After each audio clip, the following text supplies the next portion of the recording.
États-Unis, je vous annonce que Jésus est vivant. Il est le seul. Il n'y a aucun prophète, il n'y a aucun être humain qui a jamais vécu sur terre n'a pu faire ce que Jésus a fait.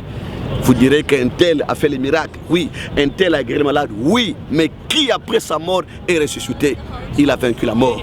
Le seul être humain qui n'a pas connu la corruption après sa mort. Il est sorti vivant et il demeure vivant pour l'éternité. Il se tient là. L'Écriture dit, il n'y a pas de médiateur entre Dieu et les hommes à l'exception de Jésus. Les gens nous parlent de Barry, les gens nous parlent de X, les gens nous parlent d'un tel, mais il n'y a que Jésus selon les Écritures. Voilà pourquoi la Bible dit dans 2 Timothée 3, 17 que toute Écriture est inspirée de Dieu, utile pour enseigner, utile pour corriger, utile pour convaincre, utile pour instruire. Nous prenons l'Écriture pour corriger les faussetés, nous prenons l'Écriture pour instruire les prédestinés, nous prenons l'Écriture pour enseigner les enfants de Dieu, afin qu'ils connaissent la vérité. La Bible dit encore dans Timothée, cela est agréable devant Dieu notre Père, que tout le monde soit sauvé et parvienne à la connaissance de la vérité. Et l'Écriture dit encore dans 2 Pierre chapitre 3, s'il use de patience, si Dieu tarde à venir, il ne veut qu'aucun périsse et que tous parviennent à la connaissance de la vérité. La vérité, c'est Jésus-Christ. Et la vérité, c'est pour les prédestinés. Mais vous le savez, que la parole de Dieu, ce n'est pas de l'histoire, ce n'est pas de la géographie, ce n'est pas de la philosophie, mais la parole de Dieu, c'est pour les prédestinés. Tout le monde peut l'entendre, mais seuls ceux qui sont prédestinés comprendront cela. Vous vous rappelez la parabole du semeur de Matthieu chapitre 13. Jésus a parlé en parabole et les disciples sont venus en particulier vers lui. Ils ont dit, Seigneur, mais pourquoi tu leur parles en parabole?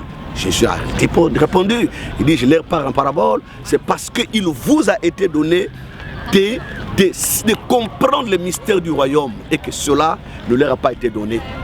C'est pour cela que je leur parle en parabole, afin qu'en écoutant, qu'ils ne comprennent pas.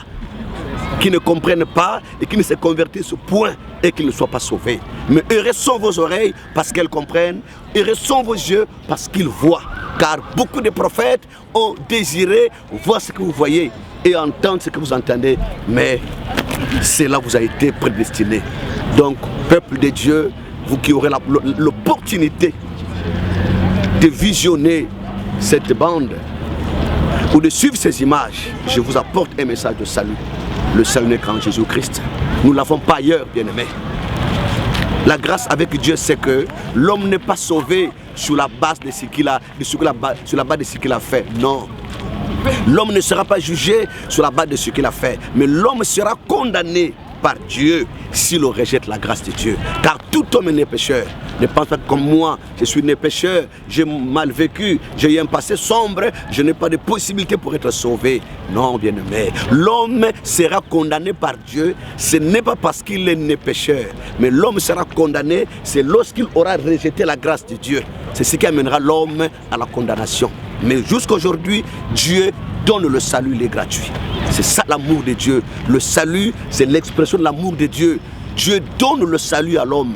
Le salut n'est pas l'œuvre des œuvres de l'homme, que l'homme doit faire. Non, mais le salut est un don de Dieu. C'est un don que Dieu donne à l'humanité. Le don de Dieu, c'est que vous acceptez Jésus-Christ. Comme il a dit dans Jean chapitre 4 à la femme samaritaine. Jésus l'a dit, si tu connaissais le don de Dieu, ce serait toi qui m'aurais demandé de l'eau. Et l'eau que je t'aurais donnée deviendrait une source en toi et qui coulerait sur la vie éternelle. C'est ça, le don de Dieu, c'est Jésus. Le don le plus excellent, le don que Dieu a donné à l'humanité, c'est Jésus-Christ. Donc je vous lance l'appel, là où vous êtes, là où vous suivrez cette bande, je vous demande d'accepter Jésus. Et de ne pas regarder, vous avez des problèmes, d'autres veulent se suicider, d'autres veulent quitter la vie, d'autres n'arrivent plus. Mais vous n'avez qu'une seule solution. La seule solution, c'est d'accepter Jésus, c'est de le recevoir. Là où tu te trouves, tu peux te prosterner simplement. Tu dis, Seigneur, ce message m'a touché, je me sens concerné. Seigneur, que ferai-je? Alors, répands-toi seulement. Accepte-le comme ton Seigneur et Sauveur personnel. Tu verras la paix de Jésus à l'immédiat entrera dans ta vie. Tu seras délivré et tu chercheras une église. Si tu te trouves aux États-Unis, je ne sais pas. Si tu te trouves en Afrique, si tu te trouves en Asie, si tu te trouves je sais dans quel coin du monde. Mais le message là te parviendra certainement. Et accepte Jésus, il t'aidera à marcher avec lui et à être délivré du péché. Parce que n'oublie pas que ce monde-là a sa fin. Ce monde a sa fin. Nous avons des cataclysmes, nous avons des séismes, nous avons des tempêtes, des cyclones, nous avons des tsunamis, nous avons beaucoup de phénomènes. La terre est victime de beaucoup de choses. L'homme, malgré sa science, malgré la technologie, l'homme n'arrive pas. Imagine-toi des grandes nations comme les États-Unis d'Amérique qui sont incapables de se préserver des cyclones, des tornades. Pourquoi? Pour montrer que l'homme a ses limites. Nous sommes appelés tous à quitter un jour. Mais où iras-tu après la mort? Où iras-tu après la mort? Mais pour l'éternité, accepte Jésus. Accepte Jésus afin de passer une éternité avec lui. Que Dieu vous bénisse richement. C'est votre frère Parfait Madingu du Congo-Brazzaville, missionnaire aux États-Unis d'Amérique. Donc je vous remercie d'avoir prêté attention, d'avoir suivi ces paroles. Donc était à la caméra, c'est mon frère Jacques qui est l'époux de ma nièce Nelly, habitant de Washington. Que Dieu vous bénisse richement et que la grâce de Dieu soit avec vous. Bye bye, prochainement. Merci.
Je vous salue dans le précieux nom du Seigneur Jésus-Christ. C'est encore le pasteur Parfait Madingu. Pour ceux qui suivront les images que nous venons de tourner devant le Capitole, le Congrès américain. Donc là, nous nous tenons devant la Maison Blanche. Alors, dans les précédentes images que nous venons de tourner, je parlais de Jésus-Christ et de l'Évangile qui devait parcourir le monde entier Alors ici, j'aimerais mettre l'accent sur la vision de Jean dans l'île Patmos. Je parlerai de l'Église et des âges de l'Église. Ainsi, alors, vous qui lisez l'histoire de l'Apocalypse, le livre de l'Apocalypse plutôt, vous remarquerez qu'au premier chapitre, au verset 9, Jean parle de l'expérience qu'il a expérimentée dans l'île Patmos. Il entendait une voix qui était semblable aux voix des grandes eaux, au bruit de grandes eaux. Et lorsqu'il s'est retourné pour connaître la voix qui lui parlait, alors il a vu un homme qui était semblable au Fils de l'homme. Nous savons que le Fils de l'homme, c'est Jésus-Christ. Et cet homme, il avait dans sa main droite 7 étoiles. Dans sa main droite, 7 étoiles. Et dans sa main droite, il avait 7 étoiles. Mais il marchait au milieu de 7 chandeliers d'or. Donc je parlerai des 7 chandeliers d'or et des 7 étoiles. Mais dans la bonne version, il s'agit de 7 lampes d'or. Mais quand vous arriverez au verset 20, vous verrez qu'il est dit, les 7 chandeliers ou les 7 lampes d'or, c'était 7 églises, et les 7 étoiles, c'est 7 messagers. Donc, il parle de la révélation de 7 chandeliers d'or ou de 7 lampes d'or et le mystère des 7 étoiles. Donc, je veux parler pendant quelques minutes sur les 7 lampes et sur les 7 étoiles. La Bible dit dans les versets qui vont suivre depuis le chapitre 2 d'Apocalypse que les 7 étoiles sont 7 messagers ou 7 anges. Et les 7 lampes, c'est 7 églises. Donc, il y a 7 anges et 7 églises.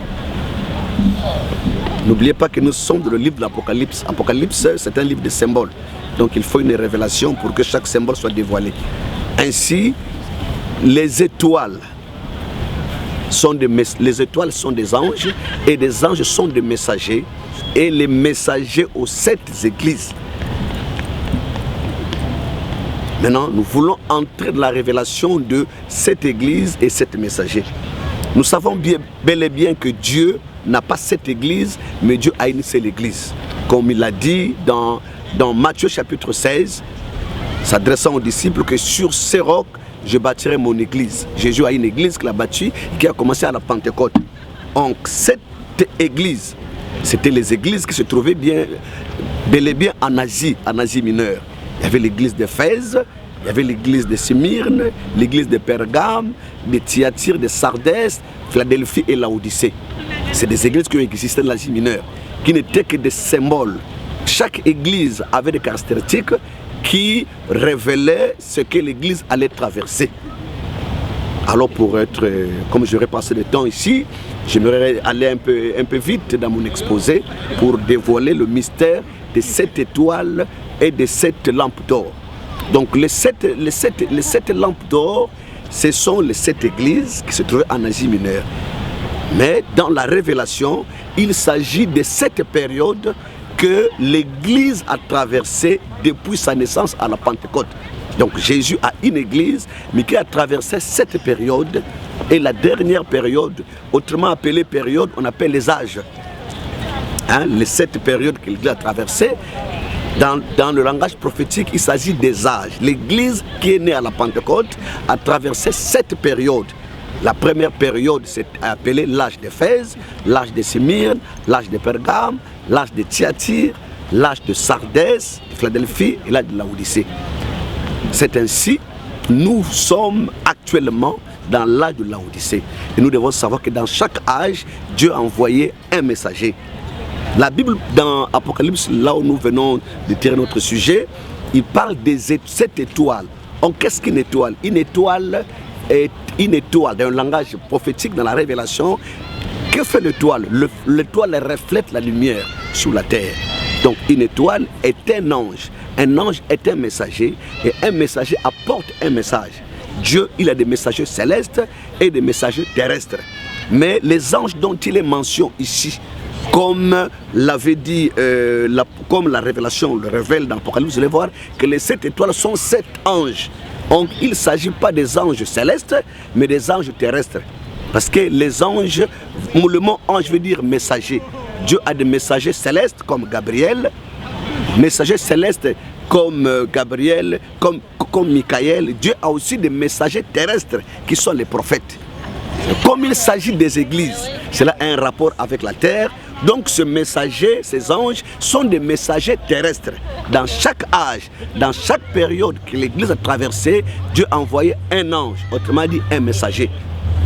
Donc nous devons savoir le messager de votre âge, de votre époque. Car dans chaque âge, il y a eu un messager. Donc, bien-aimés, en fait, cela c'est le complément de ce que je dis devant le Capitole. Parce que Jésus à l'église en traversant cette période a connu 7 messagers. Il y a eu le messager de l'église d'Éphèse, de Smyrne, de Pergame, de Thyatire, de Sardes, de Philadelphie et de Laodicée. Car l'évangile devait parcourir le monde entier, en conformité avec Matthieu 24, Jean 14, en conformité avec Actes chapitre 1, verset 4, que cette bonne nouvelle du royaume sera prêchée dans le monde entier. Vous êtes mes témoins, à Jérusalem, en Judée, en Samarie, et jusqu'aux extrémités de la terre. Donc l'évangile, dans son parcours, dans son périple, est parti de Jérusalem. Est entré en Europe, par la Russie, la France, l'Allemagne, l'Angleterre et les États-Unis d'Amérique. Par les États-Unis d'Amérique, l'Afrique a reçu la lumière. Vous savez que les églises de réveil qui ont parcouru le monde ont vu le jour aux États-Unis d'Amérique après la Deuxième Guerre mondiale. C'est là où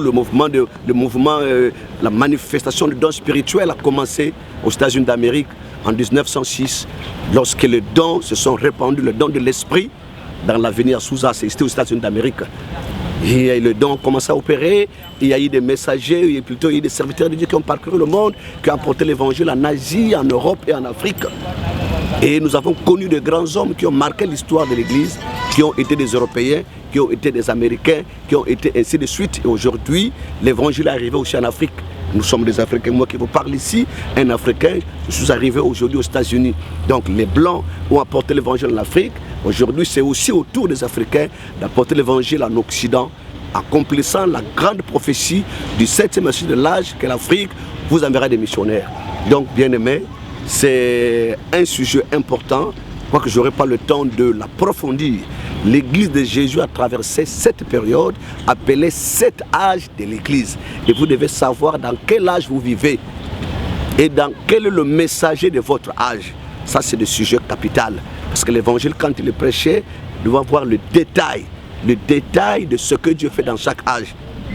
Car notre Dieu est un Dieu de précision, un Dieu qui apporte la révélation, et la révélation concerne les élus. Donc voilà, bien-aimés, vous aurez des coordonnées pour que les éléments qui resteront en suspens vous soient dévoilés. Que Dieu vous bénisse richement. C'est le pasteur Parfait Madingou. Donc je parlais de l'Église qui a traversé cette période, l'Église de Dieu qui a commencé à la Pentecôte. Mais lorsque vous lisez Apocalypse, comme je l'ai dit, il est parlé de cette Église d'Asie, Asie mineure. Ces églises ont existé en Asie mineure. Éphèse, tout ce que je dis, mais ces églises simplement étaient